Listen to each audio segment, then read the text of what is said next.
Je vous salue tous, peu importe l'endroit où vous vous trouvez maintenant. Et mon intervention aujourd'hui, c'est dans le but de vous encourager et à vous faire vacciner.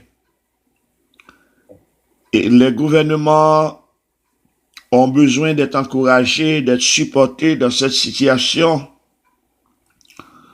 Parce que j'ai remarqué au début de la pandémie, et à cause des informations erronées reçues par certains groupes, eh bien, ça a causé la perte de beaucoup de personnes, des gens qui auraient dû être encore vivants au milieu de nous, mais je pourrais même dire par ignorance un peu, eh bien, ces gens-là ont été emportés.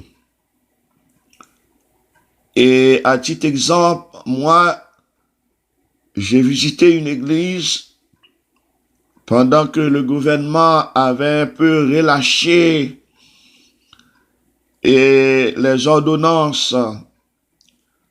Eh bien, il avait permis à ce qu'une certaine personne un peu plus considérable a fréquenté l'église. Moi, je m'étais rendu dans une église comme visiteur. Je portais mon masque. Il y avait beaucoup de personnes qui en faisaient. Et la même chose. Mais à mon grand étonnement, arrivé à l'église, j'ai pu constater que les gens qui étaient responsables de cette église-là, ils ne portaient pas de masque. Et puis, au moment de la prédication, celui qui se présenta sur la chaire, il a déclaré que les gens qui portent de masque, ils sont des gens masqués par Satan le diable. Et après les sermons, j'ai observé que les responsables de l'église n'avaient rien dit.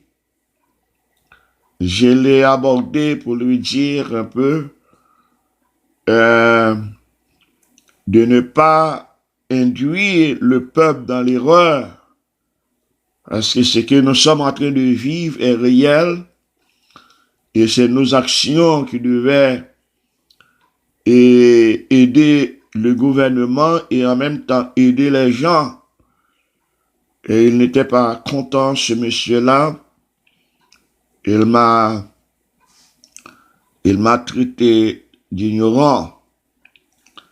Eh bien, et aujourd'hui, les gouvernements ont déployé beaucoup d'efforts pour nous produire un vaccin.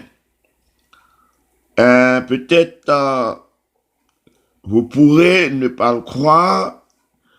Pour moi, j'ai dit que c'est le résultat de nos prières.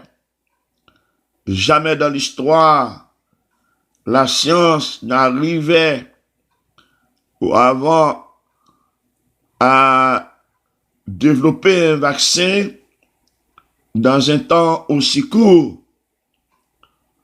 Et alors, si ça est fait, c'est pour pouvoir nous aider, c'est pour pouvoir aider l'économie mondiale, aider la population mondiale à continuer à vivre. Et arrêter de croire que les gouvernements sont en train de comploter contre nous. Ce même gouvernement qui déploie tous ses efforts pour permettre à ce que les populations puissent vivre. Comment pouvez-vous penser qu'on est en train de fabriquer un vaccin pour détruire cette même population? Il aurait croisé les bras et laissé mourir les gens. Mais c'est parce qu'ils l'ont fait.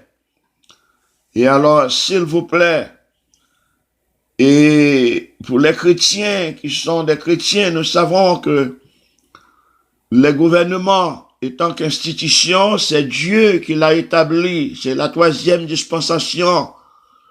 C'était dans le but de protéger des vies civiques, des biens, des gens. Et nous pouvons constater qu'ils l'ont fait et avec beaucoup de dévouement.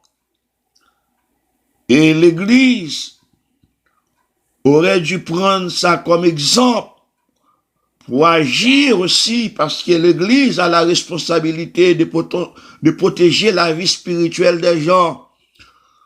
Nous, étant que les dirigeants de l'Église, nous devons réfléchir aux actions de ces gouvernements.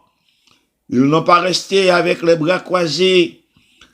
Ils ont dépensé les sous qu'ils avaient reçus de nous pour arriver à endiguer, à contrôler cette maladie pour que les gens arrêtent de mourir, arrêtent de souffrir. Ils n'ont pas pris l'argent pour acheter des diètes, pour acheter des maisons au bord de la mer. C'est parce qu'ils ont fait. Ils ont utilisé ces argents pour contrôler, pour empêcher qu'on ait ce qu'on appelle un crash économique, pour empêcher qu'on ait un problème économique et étendu, et chose qui aurait pu être plus difficile pour la population mondiale si on est frappé par un problème économique mondial. La situation, je vous le dis encore, serait encore beaucoup plus grave. Ils ont fait et ce travail, nous devons les encourager et aller prendre le vaccin. Demander aux gens qui sont sous votre responsabilité, les gens que vous rencontrez, que vous côtoyez chaque jour, vous qui avez le pouvoir, vous avez une responsabilité morale et à agir maintenant pour aider les gens et à se reprendre en main, à reprendre leur vie, la société, et à retourner à une vie au moins normale. Parce que nous savons, ça va prendre du temps, mais quand même, il faut commencer par là. Et c'est pour cette raison, ce matin, je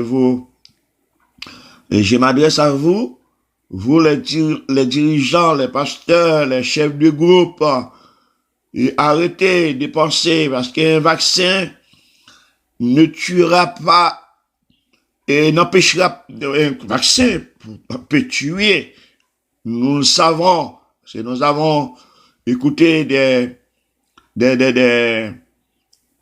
interventions, nous avons écouté des gens qui avaient présenté des cas de mortalité. Mais c'est pas aussi grave que les cas que nous avons connus au début de la pandémie. C'est pas pareil. Et alors, il faut réfléchir, il faut réfléchir profondément à cela. Et puis, ce que j'aimerais vous dire aussi, je pourrais bien, il y a des gens qui pensent qu'un vaccin pourrait les empêcher d'être sauvés spirituellement. Non. Prendre un vaccin, cela ne peut pas vous empêcher d'être sauvé, d'avoir la vie éternelle. Il faut arrêter de penser ce genre de choses. Et arrêter. Et alors, c'est pour cette raison, c'est la raison principale. Mon intervention, c'est pour surtout c'est pour aider ceux qui pensent que prendre un vaccin, ça pourrait les empêcher d'avoir la vie éternelle. Ça n'a aucun sens, ça n'a aucun rapport. C'est tout simplement, nous devons faire notre part, nous devons jouer notre rôle dans cette situation, arrêter s'il vous plaît, d'informer vraiment d'une manière erronée les gens qui sont à notre responsabilité, qui sont sous notre responsabilité, sous notre gouvernance. Et nous avons pour devoir de les former, de les informer d'une manière correcte. S'il vous plaît, allez vous faire vacciner. Merci.